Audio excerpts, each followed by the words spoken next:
born son. This is the story of their complex relationship. Charles tried to be a more modern parent, but he didn't have the tools because he didn't grow up with them.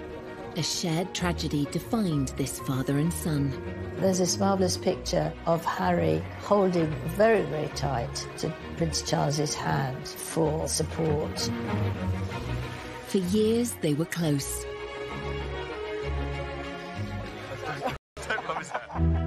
Until a shocking interview exposed the cracks in their relationship. Trapped within the system, like the rest of my family are. These are seismic statements to make.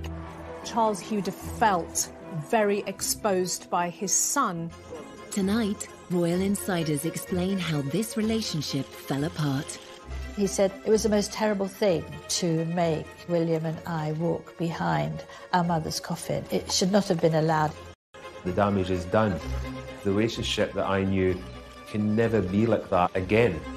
Prince Philip's funeral was an opportunity for reconciliation, but what really happened?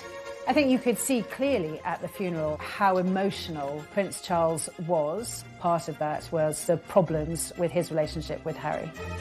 And what lasting effect will this royal rift have on the House of Windsor? Of course, Harry wants to protect his wife, but is it at the expense of bringing down his own family? Tonight we ask, will Charles and Harry ever repair their damaged relationship? There's no doubt the gulf between Charles and Harry has widened considerably. It will be very difficult to bridge that divide in future. I can't see how they can do it.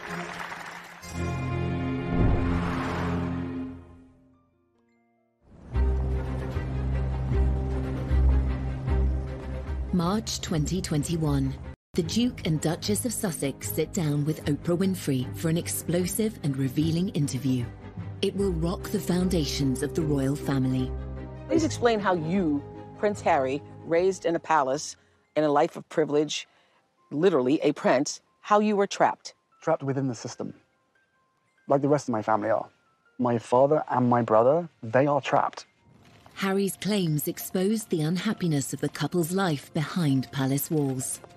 They also revealed the full extent of his estrangement from his family, particularly his father.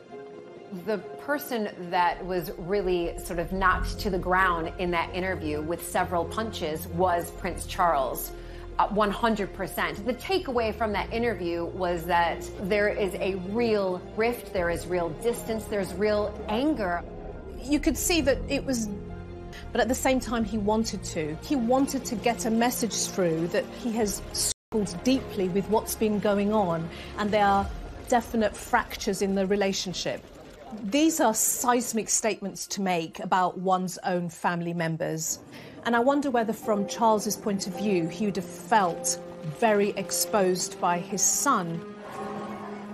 The Sussexes' interview with Oprah had echoes of another controversial royal interview, which took place in the 1990s, when Prince Charles spoke frankly about the state of his marriage and confessed to cheating on his wife, Princess Diana. Did you try to be faithful and honourable to your wife when you took on the vow of marriage? Yes, absolutely. And you were? Yes. Until it became irretrievably broken down. In the back of Charles' mind, there would have been a certain amount of guilt because it would have brought up memories of his own attempt way back in 1994 to get the media on his side. So on the one hand, he was being criticised by Harry and was probably very upset by that. But on the other hand, it's very difficult for me to sort of attack him for doing something which I myself did, you know, when I was young. Every single time anybody agrees to one of these huge interviews, they're doing it for one reason and one reason only.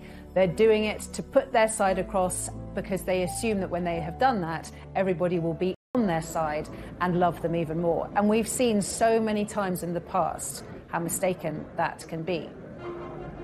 While Charles's interviews stunned the world in the 1990s, his son's revelations may have gone a step further and hurt those closest to him, including his father. There's no doubt the gulf between Charles and Harry has widened considerably.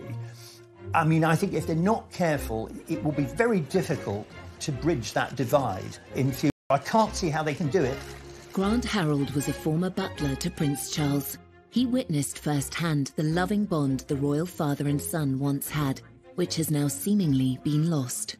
The damage is done, and that makes me sad, because the relationship that I knew, which was a loving, caring, fun relationship, can never be like that again. Prince Harry's decision to speak so candidly was a dramatic move. To understand why it happened, we must return to the beginning of Harry's life and consider events that took place soon after he was born. 15th of September 1984. Well-wishers around the world celebrated the birth. He was known to his family as Harry, and his father was acknowledged in his full given name, Henry Charles Albert David Windsor. At the christening, they were both looking incredibly happy. William was a tearaway, he was running around like mad, but Harry was quiet and peaceful.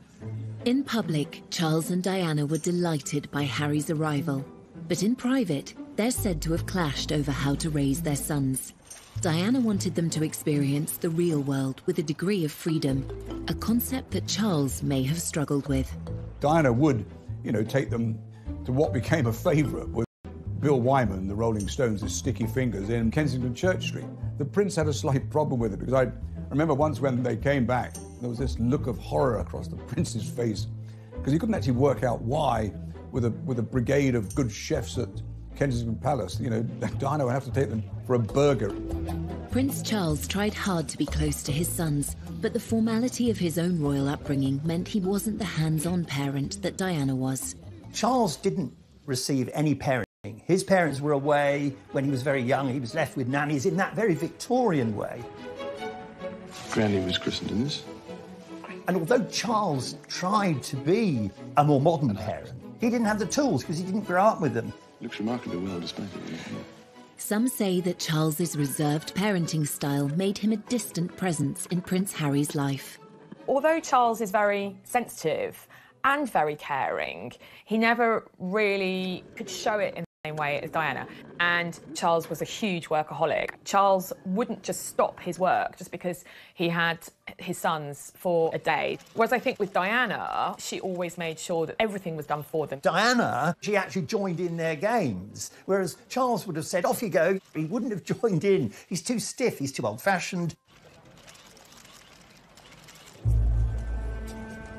Charles and Harry's relationship was already strained, but then the family suffered the ultimate tragedy, and decisions would be made that would affect their father and son bond forever.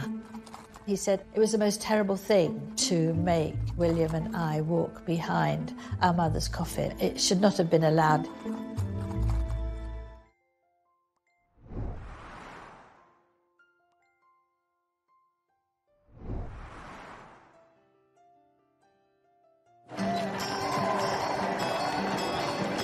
When Prince Harry was born, he and his brother William grew up initially in a happy family unit. But there were growing signs of tension between their parents. Diana said that during her pregnancy, but that it all went wrong after Harry was born. If these marital struggles created a distance between Charles and his young son, things were about to get worse. It is announced from Buckingham Palace that, with regret, the Prince and Princess of Wales have decided to separate. This decision has been reached amicably, and they will both continue to participate fully in the upbringing of their children. In 1992, Harry's parents went through a very public breakup. The 8-year-old now struggled as he was bounced between Charles's Highgrove estate and Diana's Kensington Palace apartment.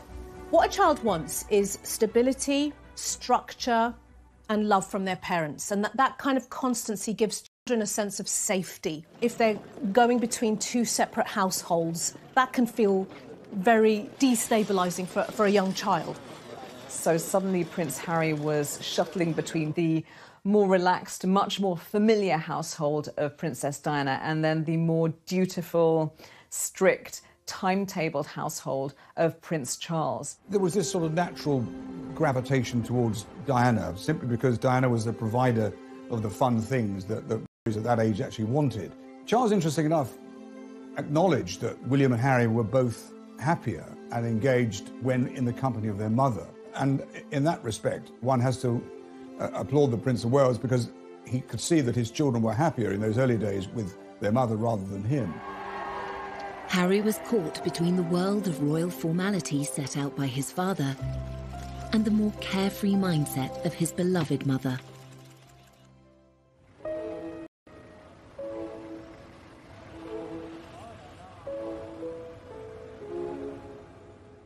We have reports from Paris that Diana, Princess of Wales, has been killed in a car accident.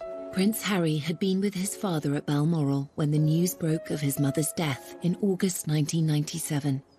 Prince Charles tried to offer his young son the support he needed.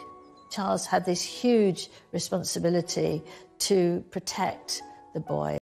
And there's this marvellous picture of Harry leaning down to look at the notes and the flowers, holding very, very tight to Prince Charles's hand for support. It's a very, very moving moment, I think. In the immediate aftermath of Princess Diana's death, Prince Charles was very protective of his sons. He was determined that William and Harry would be shielded from speculation, from the press, from intrusion, and from people looking at their grief. At the funeral, however, it was a different story on the world. The private mourning of Diana's sons was on full public display. Princess Diana's funeral was one of the, and I say this as someone who was there, it was one of the most extraordinary things, I think, in the last century. It was a sort of maelstrom of grief, of astonishment, public display. Well, in the middle of all this vast sea of passion and emotion and public mourning, was a little boy. What we saw was the boys taking on the duty role. We see them doing their job, walking behind their mother's coffin. It is a deeply personal loss. And then to find yourself in this arena, surrounded by people openly grieving, weeping, throwing flowers, wanting to touch you, robs them of their own private grief. The royal family are very good at knowing what the public want. They're very good at putting on a show. They served up their grief in a ceremonial way that satisfied the millions. Prince Harry must have felt like a fish in a goldfish bowl, being stared at by the entire world, probably at the absolute worst point of his entire life. In later years, the adult Prince Harry would reveal his discomfort about the role he had played. It raised questions about why Prince Charles allowed his sons to be so exposed on such a traumatic day. I went to Kensington Palace and for an interview with Prince Harry, and we were making sort of polite-ish conversation, and he suddenly stopped, was very silent, and then he said, "It was the most terrible thing to make William and I walk behind our mother's coffin. It should not have been allowed." This went worldwide because he'd not really spoken about that before. And looking back on that terrible, tragic day, you realise that he was absolutely right. Clearly, it was a traumatic moment for him. Clearly, it's something he wouldn't make any child do himself. Clearly, he remembers it. So there's always a struggle for Prince Harry, and indeed for Prince William, between how they feel as bereaved sons and what they have to do as public figures. In the years following Diana's death, Charles tried hard to fill the void she left by embracing life as a single parent. Prince Harry's energy and enthusiasm delighted the press and his father, though a request for a closer look at those brightly coloured mini skis. Thing straight after Princess Diana's death is the behaviour and the actions of Prince Charles. He stepped up his parenting game, his parenting skills. He became a very much full-on and hands-on father for those boys. Prince Charles arranged for the Spice Girls to meet Harry, and for a 12-year-old this was beyond exciting. And they were very nice to him, they cuddled him, they had lots of pictures, and he said to his dad afterwards that it's, you know, one of the best days of my life meeting them. So he did try, although he seem to be a bit square, the Spice Girls at the time were all the thing, and he did try and do something that would please Harry and give him a few moments of happiness. Charles made enormous efforts to do a lot more for the boys, to spend more time with them, to go to various events with them, and that was all to the good. I think that worked very well. Following the breakdown of his marriage to Diana, Charles's standing with the public had been at an all-time low. Just a few years later, he was becoming a hit with the world's media. Charles was under so much pressure. He'd been criticised so much through the disintegration of his marriage to Diana. He was very self-consciously promoting this idea of him as being close to the two boys. This was really to try and overturn the earlier image of him as cold and aloof, while Diana was warm and fun. Oh. I remember the footage from the skiing trip, and it looks adorable. And then you've got dozens, if not hundreds, of official world's media photographing them and lobbing questions at them. My arms aren't long enough to get around it. And making sure that all those lovely father and son smiles are captured. Don't rub his hair. There's always been a huge desire from the press to have photos of Charles and Harry and William. Charles's attitude was very much give them a bit of what they want and then they'll leave us alone. But I'm not sure that Harry was ever as comfortable with that. Unknown by the media, the young Prince Harry's frustrations with royal life were growing. This was compounded by the death of his mother, whom he believed had been hounded by the press. When Princess Diana died, Harry was only 12. As time passed, of course, you're going to start questioning, why did she die? Who caused the death? And we can see that from Harry, that he does absolutely blame the press. And it's something that has really, fast forward a few years later, that's when we really start to see Harry, in a sense, acting out, but who can blame him? As Harry grew from a vulnerable young prince mourning his mother into a rebellious teenager, stories of his nighttime escapades became regular front-page news. Harry's teens, by his own admission, were a very troubled time for him. Smoking and drinking too much, getting into trouble at school, cries for attention. It was one thing after another. They still me and I still read them. Why, I do not know, but I have to read them just for peace of mind, just to know what they've written and to see who wrote it and see who took the photographs, you know, write that down for later. When I was there, it was very much the days of when Harry was kind of called the kind of party prince. I remember on occasions, like on a Sunday morning, there'd be whatever Harry'd been up to the night before would be in the press. And then, obviously, I'd see him and I'd say to him, well, you had a good night then, kind of thing. And I'd have a laugh. And luckily, he would have a chuckle and he would go, maybe, you know, kind of thing. In 2002, newspapers revealed Harry had been caught smoking drugs and drinking underage in pubs near his father's home, Highgrove in Gloucestershire. For Charles, this was one misdemeanour too many. He sent his son for a day's visit to a drug rehabilitation centre. The palace viewed this with alarm. I mean, I think they always do, because anything that's out of control inevitably is damaging, especially for Charles, because it reflected badly on him as a parent. Prince Charles has got a lot of support today, not least because this is a situation that thousands of parents in Britain have faced. He insisted Harry should visit a drug rehabilitation centre. I think the idea was that it would give him a shock. He would go there and see, you know, what it was like if you allowed drugs to sort of take over your life. I suspect Prince Charles did that because in the eyes of the public, that's what the public wanted to see or felt that he should do. But at the end of the day, you know, there's a lot of, rebellious children who in normal families will do a little bit of underage drinking. So I think it's what do we need to show the public that we're doing in order to sort of hone in this behavior. Did this attempt at intervention by Prince Charles offer his son the support he really needed? I wonder whether, if that's the case, Harry would have felt, shortchanged. What I really need, Dad, is a lot of love, attention, structure. I need more face-to-face time with you because I'm struggling. This is a cry for help. I need you as my parent to step in and help me. So there might have been some tension around what was happening at this point in time. This would not be the last time Prince Charles would need to step in and make a critical decision in his son. Of Charles, the father, doing something that Harry, the son, didn't like.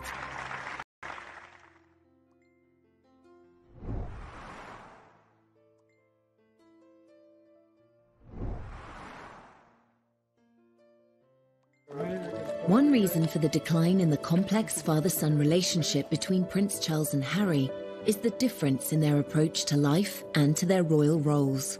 Both men were shaped by their formative experiences at school. Charles was given a tough, formal education that emphasised duty. He was a sensitive, vulnerable child who was put through this most appalling education to try and toughen him up. From the age of 13, Charles was sent to Gordonston School in northeast Scotland, just as his father had been before him. But the tough regime was ill-suited to the sensitive prince. Prince Charles called it Colditz in kilts, and like a prison sentence. It just wasn't for him. Prince Charles was bullied at school from end to end. He was completely and utterly, solidly miserable for the entirety of his time there. By contrast, Harry's school days at Eton were more sedate. Not as academic as his father, he was certainly more popular. Charles likes book learning. He wants to get the answers to his questions by going to the library and studying. Prince Harry's energy is really the opposite. Prince Harry is not shy and retiring or stiff or staid. He's not crusty or dusty. He is naturally athletic. He's naturally outdoorsy. Harry said that he decided very firmly that he wanted to mix with the bad boys, and he played lots of tricks. While Charles attended Cambridge University, Harry's modest academic record did not push him into higher education. Yet both father and son spent time in the armed forces, developing their sense of duty. Exams never been my favourite, and I always knew that I was going to find it harder than people, but I'm through that now, and finally got hands-on to a job that I absolutely adore. It is still hard work, but I'm better than William, so it's fine. Yeah. Going into the military is actually quite traditional for male members of the royal family. You do your stint in the military. It's a very 18th century idea. Prince Charles and Prince William did their years in the military, but they didn't make it their identity. As heirs to the throne, Charles and William have special roles. Whereas Harry saw in the armed forces an opportunity to create his own identity and purpose. If they said, no, you can't go frontline, then I wouldn't drag my sorry ass through Sandhurst. He could forget about himself as a royal. He could forget about the press intrusion. It was as if his army experience gave him what the colleagues loved him. They barely can even think of him as sort of a prince. He's just Harry to them. He's one of them. Even as Harry's service career thrived, the interest shown by the press was growing intense. His father tried to help. At that point, Harry was third in line to the throne, so a massive target for any enemy to want to take him out. The first time was under absolute secrecy, and Charles was very much involved in that. And he spoke to the MOD, he spoke to the head of the army, and they all came up with this plan to deploy him, but to keep everything secret, so no one knew. When he was deployed to the front line in Helmand in December 2007, even his butler was unaware. When he went to Afghanistan, that was extraordinary. I mean, at that point, I thought we knew where they were. We didn't know. It didn't stay a secret for long. The prince on the front line, Harry on active service in Afghanistan. He's been secretly deployed for 10 weeks, fighting shoulder to shoulder with his fellow soldiers in the war against the Taliban. Prince Harry's return became inevitable as soon as a news blackout of his presence in the country was broken by the foreign press. The Taliban made it clear that they would make extra efforts to either kill or capture the royal prince. For his own protection and for all the soldiers around him, had to fly back very quickly after only 10 weeks, and he was utterly devastated. He was furious. This was the happiest time of his life, the time when he felt he really belonged and was making a difference and was on a career path that suited him and that he could make the most out of and make a real difference. And again, he blamed the press. Every time he's trying to be himself, whether that's as a soldier or a young guy that wants to smoke a joint and hang out with his friends, the press gets onto it, and that's another thing he just can't do.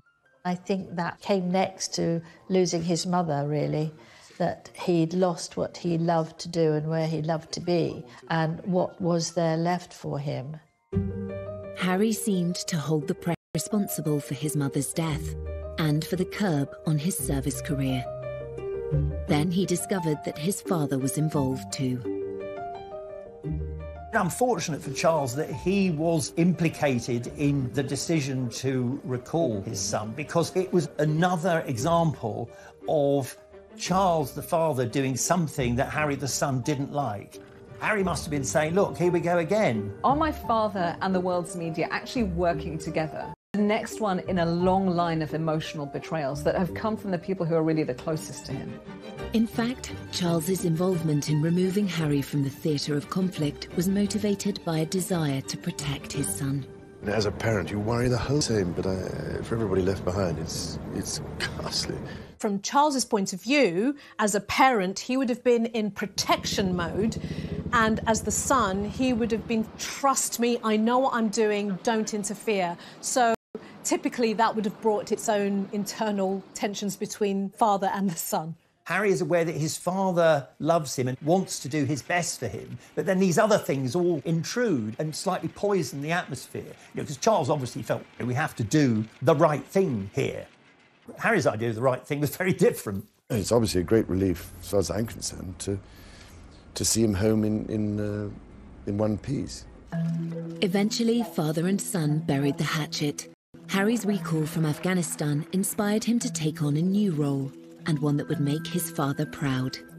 That was a pivotal moment, probably one of the most significant days in Harry's life, because on that plane that brought him back was a dead soldier. I thought there was a coffin on the plane, and there were 2 or 3 British soldiers returning who'd lost limbs. And it was very soon after this that Harry set up the Invictus Games. In 2014, Harry played a pivotal role in organising the Invictus Games, which today involves 500 competitors from across 20 nations. For Prince Harry, the army is where the heart is. He's long been a champion for wounded service personnel, and today he was playing sitting volleyball, one of the sports at the Invictus Games. Harry's dedication to celebrating the bravery of wounded service personnel was all too clear from his speech at the Games opening ceremony. The admiration I have for these men and women to move beyond their injuries is limitless. Your stories move, inspire, and humble us. You prove that anything is possible if you have the will. Welcome to the Games. Welcome to Invictus.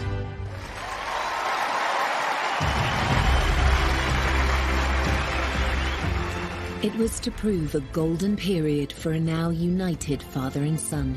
Charles was very, very proud of Harry. What parent wouldn't be proud of their child coming through and blossoming and showing real confidence, real purpose, creating something that embraces a huge community? That is a huge step forward.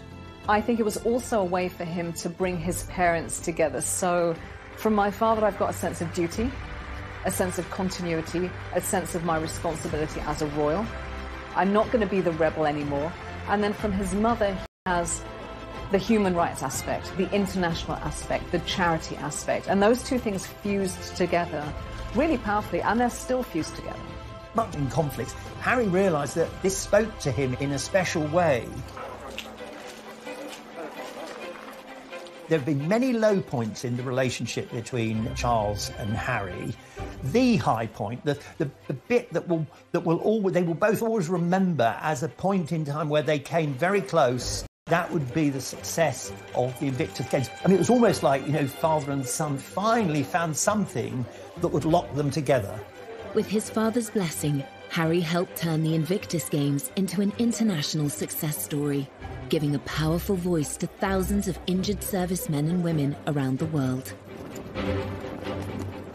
Harry was now making a positive contribution to the royal family and to wider society. Father and son were now more aligned than ever before, and Harry was soon invited to take on further public duties. Prince Harry was a different type of royal. He was a royal just like his mother, very hands-on. Prince Harry has never wanted to just do the service and the duty that a royal member, must do by simply arriving at an event, giving a speech, waving, and leaving. He wanted to take on more active role of being very, very hands-on, dancing, hugging. You can't sit there with a stiff upper lip with your crossed arms and not get involved. We knew from the start that these countries were going to be fantastic fun. I've never taken myself too seriously. There's a real contrast between Prince Charles and Prince Harry when they do their royal tours. Wherever they are in the world, Prince Charles does it blatantly as duty. So he's there, and wherever he is, even if it's like 100 degrees outside, he's wearing a very closed suit that's completely buttoned up. And he smiles, nods and waves, and he's jovial, but he's still a little bit stiff. Well, you would be, wouldn't you? You would be washed by all you lot. Prince Harry on international royal tours is clearly having a really good time. We see Harry as much more at ease in his own skin. He had a good template in how he saw his mother behave, and where, he's hanging out with Usain Bolt and he's meeting people and he feels good about himself. This was Golden Harry, the bloke that everyone wanted to go and have a drink with, the bloke that all girls wanted to go and have a flirt with. He was that kind of the Action Jackson superhero that had served his country and kind of could do no wrong. Charles and Harry were very close, probably as close as they've ever been. There's a famous Oscar Wilde quote which says about children and their parents. It says, first we love our parents, then we judge them, sometimes we forgive them. For 3 decades, they were moving on and putting the past behind them, as this illuminating interview with Prince Charles from 2018 suggests. Your children always surprise you, really, because you think they pull your leg all the time and appear not to pay any attention at all. In fact, you then later discover perhaps they... Good Lord, don't tell me you actually listened, or... The relationship between Harry and Charles has suffered since 2018. So, from a wedding to a breakup, how did Harry's marriage to actress Meghan Markle lead to father and son going their separate ways?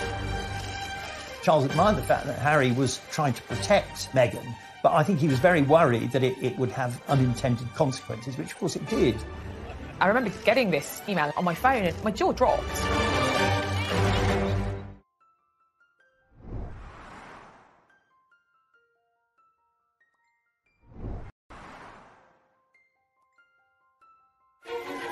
Royal history shows that affairs of the heart often clash with responsibilities of the role. In the case of Prince Charles and Prince Harry, adding a love interest to an already complicated father-son relationship had the potential to make matters worse. This is a repeating pattern over generations in the royal family. We've seen it with Charles, Diana and Camilla. That tension between wanting to be the person you love, being in a family business and also being a member of a family. Harry was just 10 years old when his father shocked the world and described the tensions in his marriage to Princess Diana, as well as his own adultery, in a frank TV interview.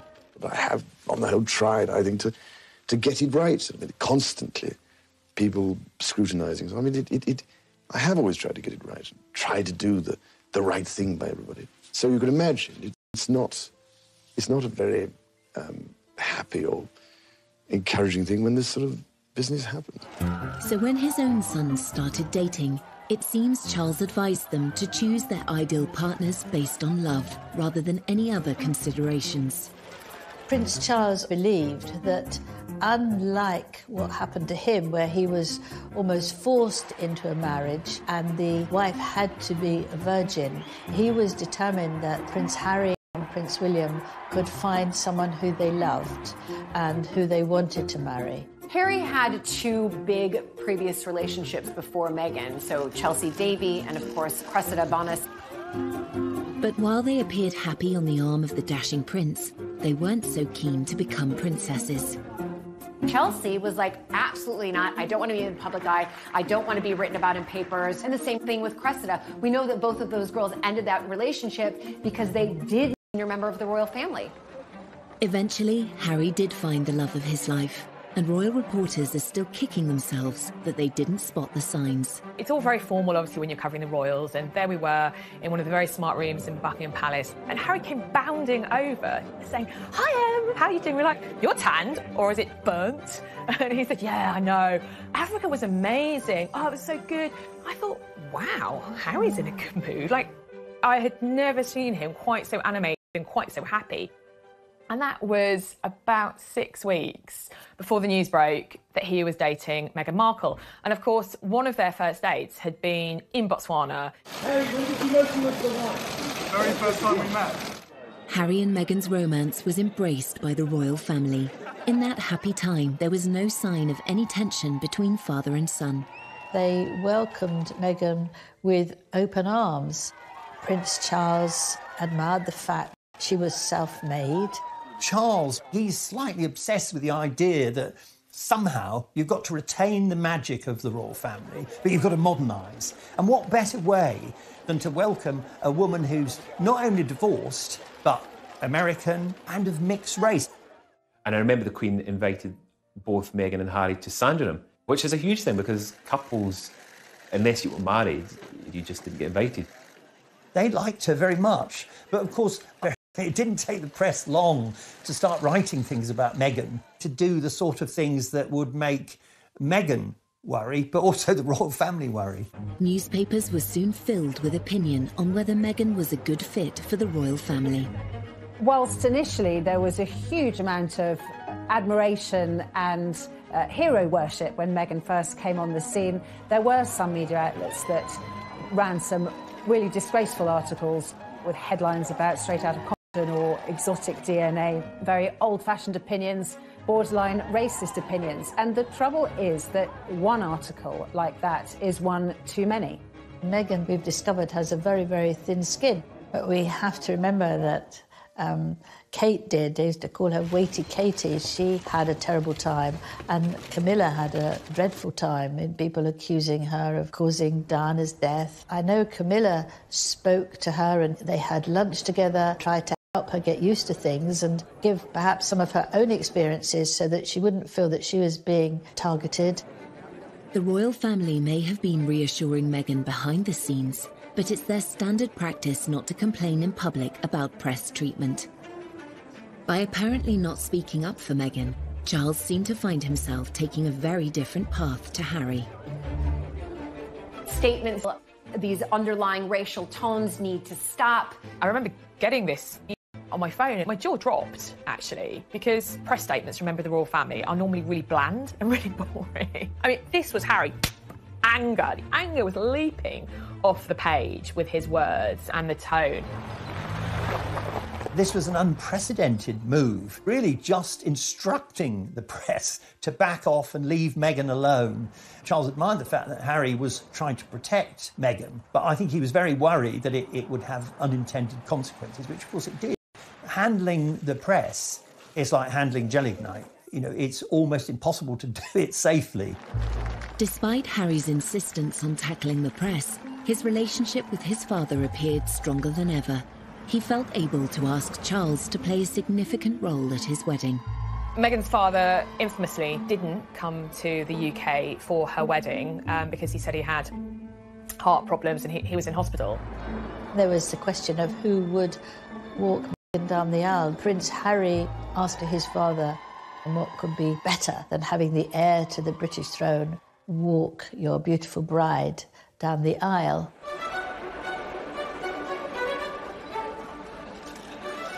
He proffered his arm, she took it. He said, "You look lovely." She said, "Thank you." And they process up to the altar, and there's Harry. And he turns to Charles and he says, "Thanks, Pa." It's such a touching moment between father and son. He's so proud of his soon-to-be wife, but also so proud of his father, literally welcoming Meghan into the royal family in such a kind way. This was a very important symbolic act in terms of optics, that, you know, Meghan is now part of our royal family. A marriage is when two families come together. It's not when two individuals come together. In this case, it's also when two different mindsets, two different worlds come together. The harmony of that happy wedding would soon be strained by revelations in the press. It immediately took a turn for the worse, with reports coming out that she made Kate cry, how she is demanding and pushy. You've got elements of people within their household quitting. You're almost to the point like, what's true, what's not true, but certainly these can't all be untrue, can they? I personally began to see the wheels coming off. Harry was absolutely furious at the leaks, at what was being written. Everyone who knows anything about the press, the more angry you get, the bigger the story. The only way to do it is simply to ignore the press. And of course, Harry was never going to do that. For Harry, years earlier, as he pointed out in the documentary, Harry and Meghan, An African Journey. And part of any job, like everybody, means putting on a brave face and turning a cheek to a lot of the stuff. But again, for me and for my wife, you know, of course there's a lot of stuff that hurts, especially when the majority of it is untrue. I will not be bullied into playing a game that killed my mum. So I will always protect my family, and now I have a family to protect. So he's now thinking, oh my God, the curse is coming around again. It's happening again, one generation on. So decades have passed, but nothing's changed. Everything that she went through and what happened to her is incredibly raw every single day, and that's not me being paranoid, that's just me not wanting a repeat of the past.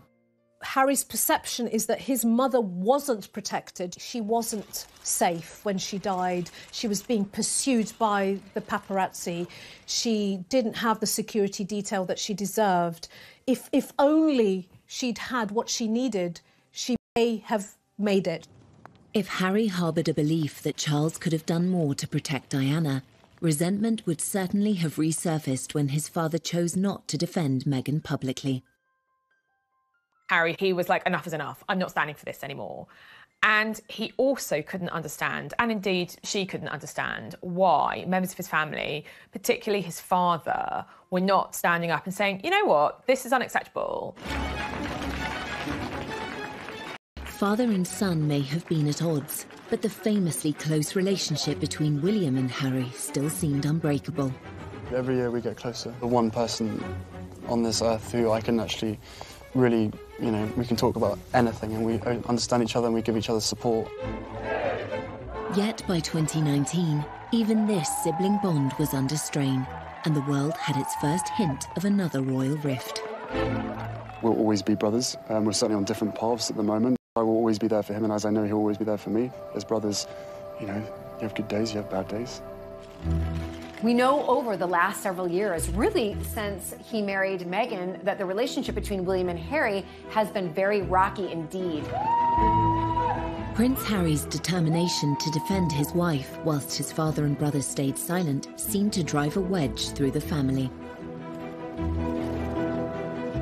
Protecting his marriage and protecting his wife were his number one priorities. We know that many members of the royal family feel that service and duty to the crown and to the royal family are their number one priorities, and there's a clear difference there. It's sad for me because when I... And then came a bombshell revelation that would lead to the biggest split in the royal family for 80 years. Can you put up with this? Was it surprising to them? Probably not. Were they happy about it?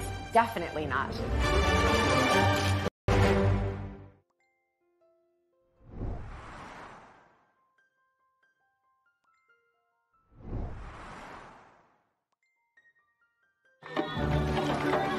In September 2019, Harry and Meghan were on a 10-day tour of Africa, where they appeared to be embracing their royal roles. The messaging was positive, and I think from Charles's point of view, in terms of the brand royal family, they did a phenomenally good job. I am here with you. As a mother, as a wife, as a woman of color, and as your sister. Behind the scenes, Meghan was struggling to cope with the burden of royal life. During the filming of an ITV documentary about the trip, she made a momentous decision to speak out. The interview with Tom Bradby was a surprise to everybody, but obviously to the royal family in particular. Perhaps you could just give us an idea of what the last year has been like. It's hard. Thank you for asking, because not many people have asked if I'm okay. But it's a very real thing to be going through behind the scenes. And the answer is, would it be fair to say not really okay? As in, it's really been a struggle. Yes. That interview was pivotal, and certainly with hindsight, you can see that something changed at that minute. That would have been a dig at the royal family. And I think that was definitely eye-opening to everybody around the world, saying, okay, something's going on here with the royal family. I think it was clear from that interview on that alarm bells were starting to ring for Prince Charles about what path Harry and Meghan were going down and where it was going to end. Finally, the tensions between Harry and Charles reached breaking point. 3 months after Harry and Meghan returned from their tour, it was announced that they would step down as senior members of the royal family. In the run-up to Harry and Meghan leaving royal duties and then leaving the country, there were frantic conversations. I think Charles was desperate for his son not to do anything rash. I think Harry felt, oh, here again, my father's trying to stop me being free. Within the royal family. It's a huge monarchy. You can't just say, right, you can go tomorrow. There's lots of complications to senior royals leaving. And the Queen and Prince Charles were working out how to do this. Harry then published an announcement on his Instagram page, sparking a worldwide media frenzy. We had Harry announcing, that he wanted to step back, the Queen responding. The Queen shouldn't be responding, it should really be the other way around. Pretty much at every stage, they seemed to jump the gun. They seemed to do things out of order, to not follow proper etiquette. I think ultimately that's how the relationship between Harry and Charles broke down. It is one of the biggest constitutional crises to hit the family, because this suddenly saw a massive breakdown in communication between senior members of the family. It was clear there was something seriously wrong. I think Charles was pretty devastated by the departure for a number of reasons. He'd lost a son, he'd been unable to protect that young couple and keep them within the fold and keep them working for the royal family. Prince Charles had committed himself to a life of royal service, but his son was stepping away from his. Inevitably, this created a further divide between them. The motto is almost duty first and all the other stuff follows. Now, when you now live in a world where you start to put your own needs and wants ahead of duty, this is where the tensions arise, because the rest of the family is saying, well, this is a business. Charles knew over the years how unpopular it's been to have the royal family too big, too costly, too many members who nobody's ever heard of. So he wanted to slimline the royal family. So it was no surprise when his son wanted not only to be not a working royal anymore, but to be half in, half out. That was never going to wash. It seems yet again that Harry didn't receive the support he'd hoped for. You've got here the tension between being a parent and also the child's boss. And here's where the boundaries get very blurry and very messy. His withdrawal from royal duty was never going to be easy, but the sacrifice Harry had to make was far greater than he imagined. He has lost his royal titles. He's lost security privileges. He's lost a lot of money and patronage. He lost all of his military appointments, which he worked for 10 years to build up. When Harry first spoke out about the decision, he expressed his disappointment that his family were unable to compromise. It brings me great sadness that it has come to this. Our hope was to continue serving the Queen, the Commonwealth. That wasn't possible. I think he'd find it upsetting because he doesn't just do them because it's duty, it's because he's passionate. He loves these things. For Charles, as with the Queen, the monarchy always comes first. Harry seemed to struggle with this idea. Charles will have known that that was going to damage their relationship, and he will have put what he saw as the greater good of the monarchy and the royal family above his personal relationship with his son. Once again, Charles's silence was deafening. But there was a high price to pay. The rift between father and son was growing, and soon the whole world would know about it. Prince Charles loves Harry, but there comes a time when you have to say enough is enough, and that was it.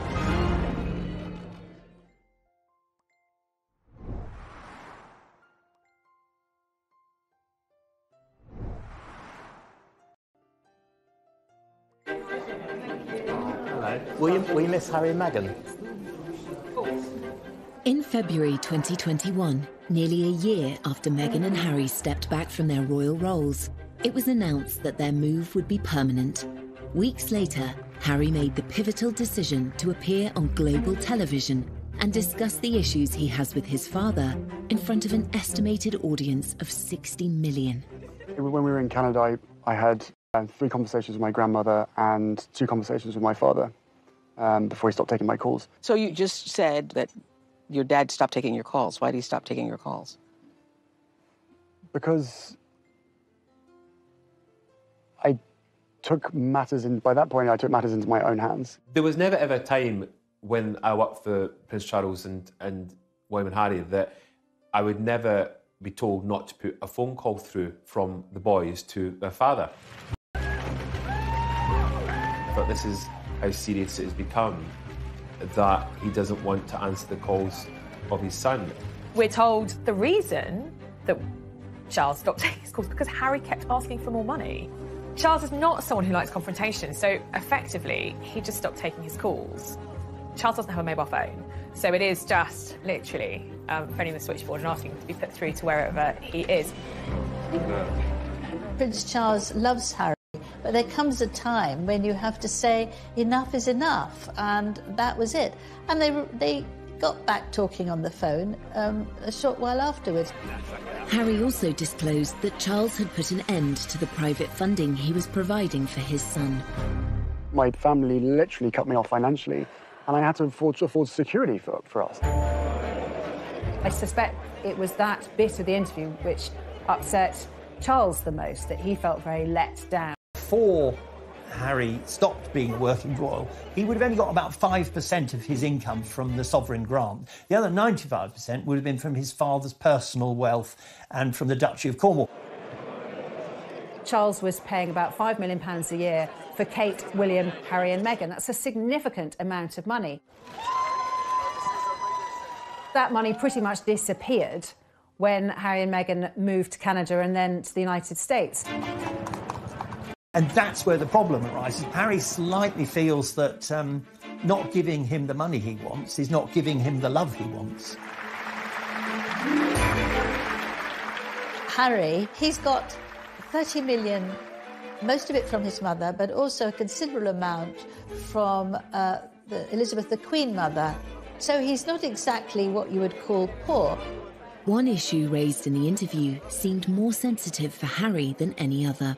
On the security element, I never thought that I would have my security removed because I was born into this position and I inherited the risk. So that was a shock to me. Going back to Diana's death, paying for security will be something that Harry feels passionately about, that they need that security, that without that security their lives are in danger. So you can see how this issue is one of great emotion for Harry. Harry's frustration with his father was clear. Could Charles be doing more for his son? They have stepped down. So I think that to justify, again, Prince Charles paying for that security is difficult. Had they stayed in this country as working members, working senior members of the royal family, we'd be in a completely different situation right now. As father-son rifts go, royal status adds unique complications. The public nature of this feud only makes matters worse. But even after Harry's shocking claims, Prince Charles, again, remained silent. Harry knows very well that the Queen, his grandmother, aged nearly 95, and his father, who has followed in her footsteps, believe in the motto, never complain, never explain. So he would know absolutely that they couldn't come back and say what the truth was, or give even their side of the truth. But we know that in private, he let it be known that he felt very let down by the interview.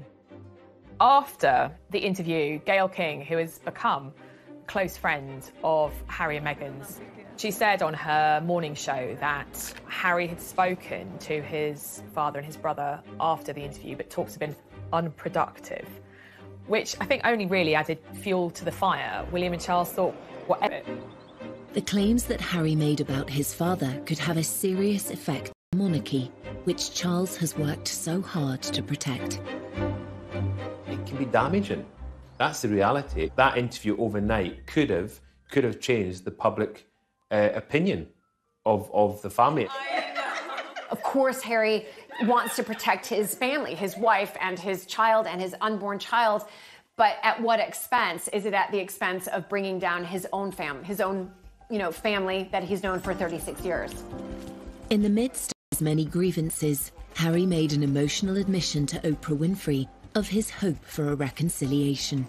Of course, I will always love him, but there's a lot of hurt that's happened, and I will continue to make it one of my priorities to try and heal that relationship.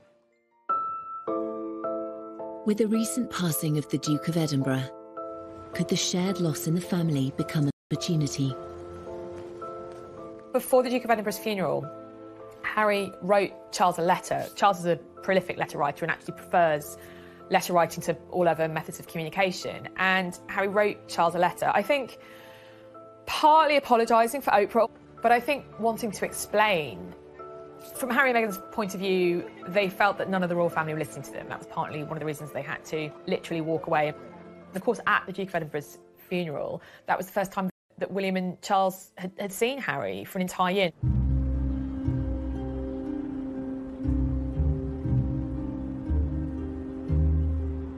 I think you could see clearly at the funeral how emotional Prince Charles was. He seemed to be more willing to show that side of himself, that raw emotion. And I do wonder if part of that was the problems with his relationship with Harry. The Prince of Wales, I think he's anxious, like any father, to put right what is wrong. He is a very caring person. I witnessed that firsthand when I was working with Diana. Whatever protocols he abides by, which he does, of course, he will have an undying desire to make sure that his children are safe and happy. Charles's last-minute decision to break with protocol and have his family leave the chapel walking side by side rather than being driven seemed to be a positive step in rebuilding bridges. I think that this was probably done to try to force some conversation and perhaps repair some of those relationships that we know are not thriving at the moment. We're told Harry and William haven't spoken back up to Windsor Castle and then the feed cut. And we're told that Charles also spoke to Harry, his younger brother, and to William when they were in the quadrangle of Windsor Castle. But I'm told that, yes, the three of them did talk, and it was kind of baby steps to repairing those fractured relationships. Well, it is often said that funerals are moments of reconciliation, and that is a sight, let's be honest, that many people really wanted to see, not least those in the family themselves. Whether that's just a starting point to fix the relationship will, of course, depend on what happens behind closed doors. After all that's happened, can the bond between Harry and Charles ever be repaired? Emotionally, they seem worlds apart, and I think it's going to take a lot of work from both of them to try and find common ground where they can communicate as father and son. But what I saw from Harry was a lot of deep-rooted pain that may go back quite a long way.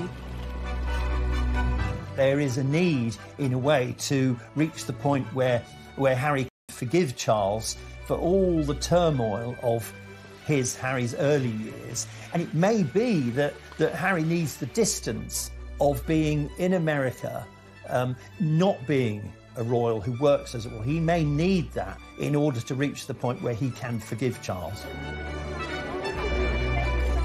Like with any relationship, relationships can be repaired with a lot of hard work and, to be honest, a lot of time. And I think in this case, a lot of time is going to be needed.